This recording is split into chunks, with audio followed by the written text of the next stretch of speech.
Hello, my AP Art students. You guys are about to start your Layers Through Mixed Media project. Now, just a reminder, you guys will have 2 weeks for each project, and within each project, you are going to have to turn in sketches and your documentation, meaning your pictures, for the first 3 projects that you're going to do, this being the first one of those 3. So, anyway, let's go ahead and get started. So again, this is Layers Through Mixed Media. Now, your assignment is for you to create a work of art using mixed media that includes multiple layers that interact. So what do I mean by layers that interact? You are going to have sections of your background showing through your foreground, and I'm going to show some examples of that here in just a second. And when you're doing that, you're going to blur the lines between the figure and the ground relationship. And again, I'll show you some examples. What is mixed media? You guys should already know this, but this is using at least 2 different mediums within a single work of art. So you can use any 2 mediums that you want. You could use acrylic paint and colored pencils. You could use watercolor and gouache paint. You could use collage like a magazine or printed images, or you can use air dry clay, which we don't have in the classroom, but we do have Sculpey clay, which is oven baked clay. You are more than welcome to use that. Just make sure to ask your teacher to grab it for you. But you are also required to bake that yourself since I'm not there. Anyway, you can use any mediums that you want that are accessible in the classroom or that you have at home. And then you are more than welcome to make this abstract if you'd like. It does not have to be, especially if you're thinking about using this for your selected works. I would definitely go more of the route of representational, but that is completely up to you. But you could go strictly abstract if you want. A lot of the examples I'm going to show you are abstract. And then, like I said, you can do something more recognizable. So what is a figure-ground relationship? Now, there's always a figure and a ground within all works of art, especially 2-dimensional works. And the figure within a work of art is the main focus, or pretty much the positive space within an artwork. Now, the ground typically falls as that negative space, so the background within your image. So the example that I have here, your figure is a vase of flowers, and then your ground would be the wall behind the vase of flowers. Now, there's different types of figure-ground relationships, and we're going to talk about 3 today. And the first one is the stable figure-ground relationship. Now, this is the one that I just talked about in these examples. This is pretty much the one you see the most. And it's clear what the figure and the ground is within an artwork. One or the other usually dominates the composition. So a stable one is the one we all know and love. Now there's also another one called a reversible figure-ground relationship. And that is where both the figure and the ground kind of interact with each other, and they grab the viewer's attention equally. If you've ever looked at an artwork and you're like, I'm not really sure where to look at, most likely it was a reversible figure-ground relationship. And I have written here, this creates tension whereby either can overtake the other, leading to a dynamic design. Now there's also an ambiguous figure-ground relationship. I'm going to show you examples of those that you've probably have already seen before. But that is where the elements can appear to be both figure and ground simultaneously. And you're unsure which one's the main focus, and you kind of flip-flop back and forth on which one you think is the kind of like the positive space there. So this is an example of a stable figure-ground relationship. Just like I said, it is kind of like the stereotypical art. So the woman in the dress is your figure, and then the background here is your ground. This is the reversible figure-ground relationship, and it's reversible because the octopus here is interacting with the background. If you can see kind of like the tentacles falling behind the stripes, and over and like overlapping, and it's kind of intermingling with that background. So this is an example of a reversible figure-ground relationship. And then an ambiguous figure-ground relationship is this example here that you've probably seen before, especially when art teachers talk about composition. This is the example shown. So anyway, this is where it's flip-flopping back and forth. In this image, you possibly may see a vase, and that is this white area here, or you may see two faces, and that is happening here. And again, this is ambiguous because it flip-flops. Both of these could be the main focus. And then just for fun, what do you see here? And you could take a minute and pause the video if you'd like.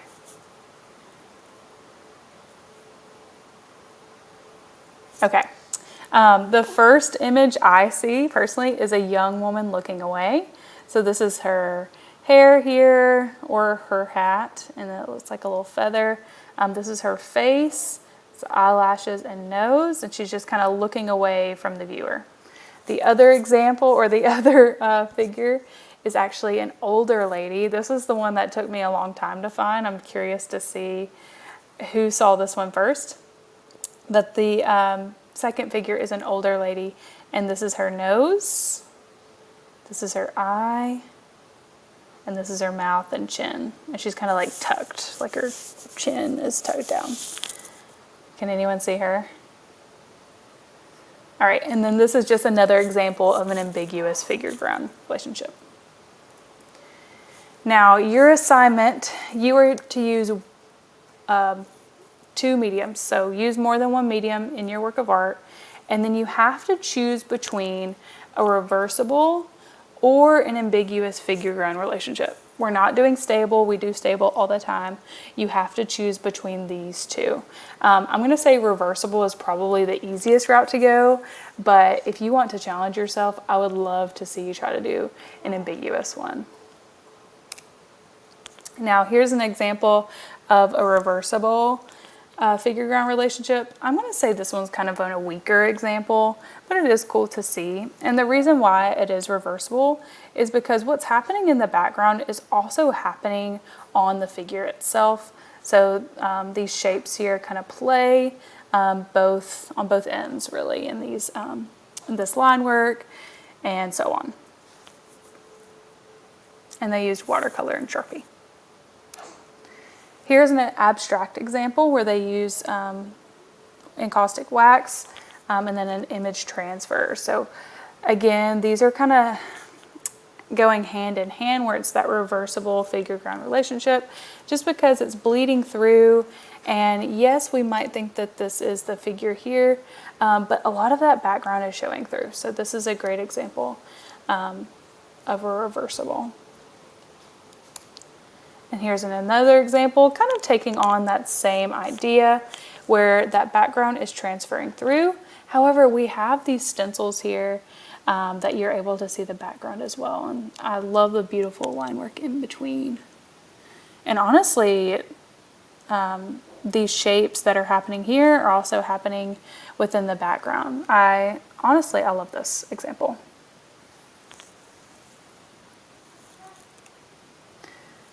And then here's another example. I'm going to kind of skip over this one. You guys are more than welcome to flip through this slideshow that's attached in Google Classroom.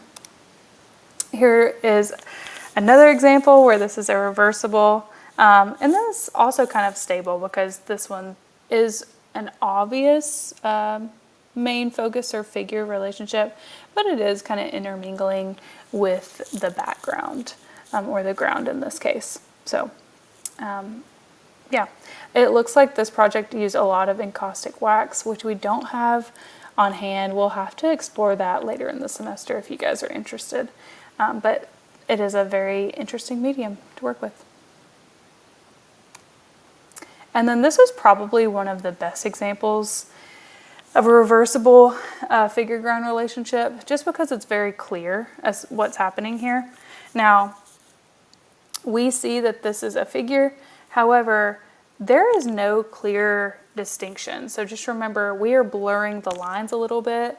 Now, we know that this is our main figure, but there's no like harsh outline that really kind of restricts this figure. She's kind of bleeding into this background, and that background's kind of bleeding into her a little bit as well. So all of these patterns and colors kind of pretty much encompass this whole canvas, or wherever this is on paper, whichever. But it goes hand in hand. So this is also a great reversible figure-ground relationship. Now, I don't have an example of an ambiguous one other than the ones I've shown you. But anyway, sorry. Let's see here. We have another reversible example. This is probably one of my favorites. And again, we just have that kind of that uneven balance of figure and ground relationship.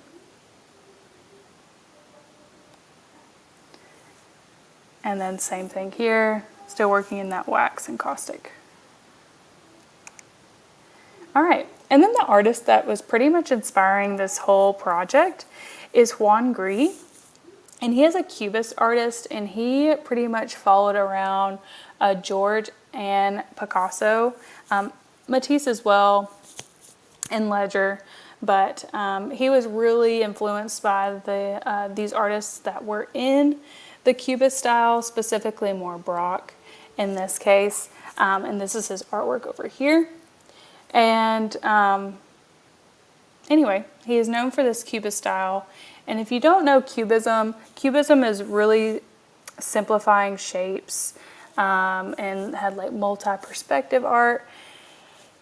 And he is more so playing with that figure-ground relationship because you're really not sure what is the figure here. So he's kind of flip-flopping in between with these geometric shapes. And yeah, this is the guitar and pipe. A little bit more about Gris. He was born in Madrid and studied engineering at Madrid School of Arts and Sciences. He began dabbling in the arts and moved to Paris pretty much with all the artists back in 1906. And then he pretty much just turned to art full time. And then, like I said, he went into that Cubist style with Braque. And here are some more examples of his artworks. Like I said, he is very well known for having this like geometric style, like Cubism, but flip-flopping the figure and ground relationship.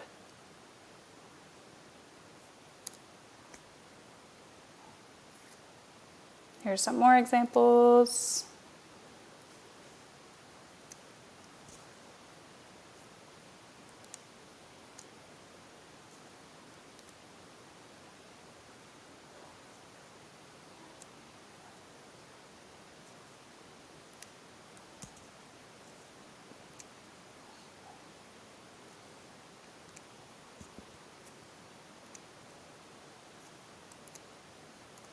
Didn't mean to skip over that last one.